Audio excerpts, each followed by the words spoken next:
राष्ट्रवादी काँग्रेस शरदचंद्र पवार पक्षाचे प्रदेशाध्यक्ष शशिकांत शिंदे आपल्याबरोबर आहेत। शशिकांत शिंदेजी, माध्यमांमध्ये माध्यमांमध्ये बातम्या येतात आहेत की तुमचा राष्ट्रवादी काँग्रेस शरदचंद्र पवार पक्ष जो महाविकास आघाडीमध्ये एक महत्त्वाचा पक्ष आहे, तो मात्र कुठेतरी दोन दगडांवरती पाय ठेवून उभा आहे। एकीकडे तुम्ही काँग्रेसमध्ये जाण्यास देखील चर्चा करतात, दुसरीकडे तुमच्या पक्षाच्या कार्याध्यक्ष असलेल्या नेत्या सुप्रिया सुळे या देखील भाजपशी बोलत आहेत।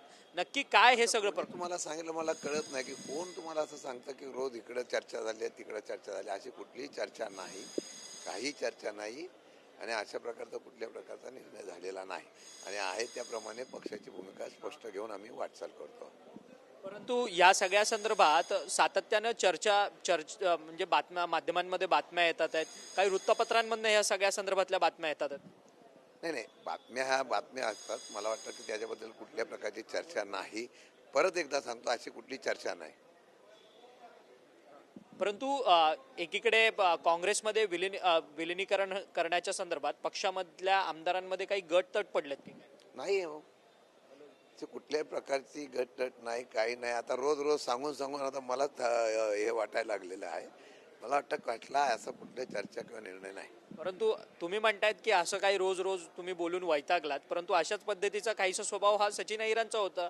तुमच्याच परिषदेतले ते सदस्य होते एक वेळेसचे, परंतु ते काल परवापर्यंत ते मात्र उद्धव ठाकरेंच्या सोबत होते, विरोधी बाकावरती बसून सत्ताधाऱ्यांना प्रश्न विचारत होते। अचानक मात्र ज्यावेळेस सकाळी फॉर्म भरायची वेळ आली तेव्हा मात्र त्यांनी पलटी खाल्ली। त्यामुळे अशा पद्धतीची गोष्ट तुमच्या पक्षातल्या नेत्यांकडनं आमदारांकडनं पवार साहेबांच्या बरोबर चर्चा होऊन निर्णय होतात, पवार साहेब ज्या पद्धतीने निर्णय घेतात त्याच्यावर होतात। आता कुठल्याही प्रकारची तशी चर्चा नाही। सचिन भाऊंचा काय विषय आहे तो सचिन भाऊ सांगतील की का गेले काय नाही गेले, पण आता आमच्याकडे अशा प्रकारे कुठली चर्चा नाही।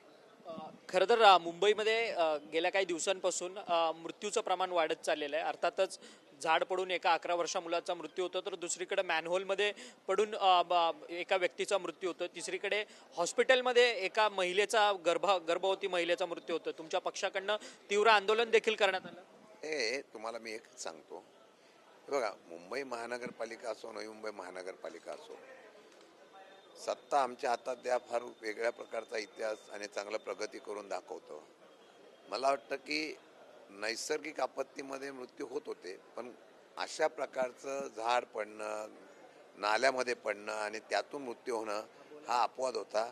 आता ज्यांच्या हातात सत्ता दिली आहे त्यांच्यामध्ये ही कमतरता आहे की त्यांचं नियंत्रण नाही आणि ते या कामासाठी त्यांना वेळ द्यायला, लक्ष द्यायला वेळ नाही, अशा प्रकारची परिस्थिती आहे। आज दुर्दैव आहे की नवी मुंबईमध्ये सुद्धा विजेचा करंट लागून सुद्धा 2 आमच्या मुली या ठिकाणी गंभीर जखमी झाल्या। आता प्रत्येकजण आपापल्या डिपार्टमेंटचं, कोण सिडकोवर ढकलतं आहे, कोण बोलतं आहे महानगरपालिका बोलते नाही, MSEBचा गलनात कारभार आहे। मला एक कळत नाही की जबाबदारी सरकारची आहे का कोणाची आहे। आता अशा प्रकारच्या घटना वारंवार होत आहेत आणि याची चौकशी करण्याचे फक्त आदेश दिले जातात। सध्या सरकारकडे एवढे चौकशीचे आदेश आलेले आहेत की त्यासाठी अजून पुढचे 5 वर्ष जातील। खरं तर सत्ताधाऱ्यांचा असंवेदनशीलपणा पाहायला मिळतोय। भाजप मुंबईचे अध्यक्ष असलेले अमित साटम हे खरं तर ज्यावेळेस त्यांना मॅनहोलचा प्रश्नासंदर्भात विचारलं गेलं, त्यांनी ते या सगळ्या संदर्भात हसले। खरं तर किती दुर्दैव आहे, कारण मॅनहोलमध्ये पडून एका व्यक्तीचा मृत्यू होतोय।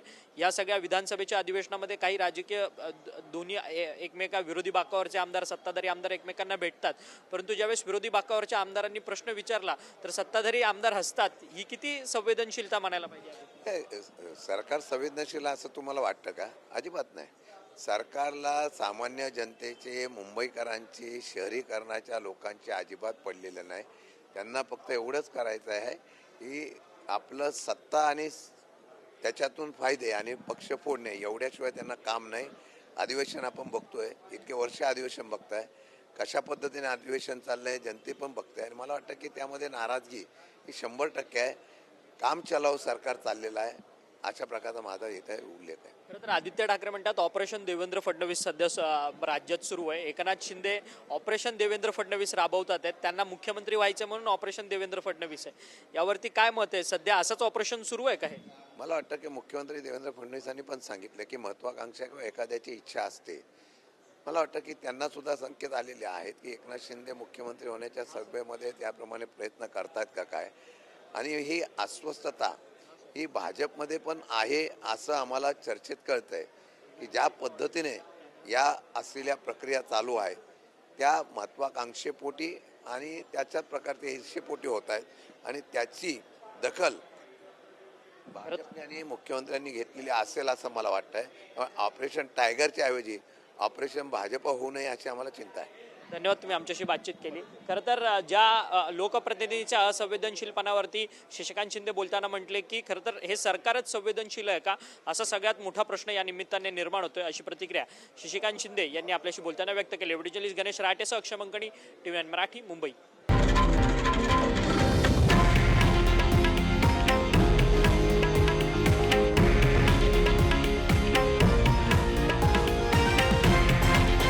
हे आहे देशातील नंबर 1 न्यूज नेटवर्क आणि आपण पाहत आहात TV9 मराठी, एकमेव.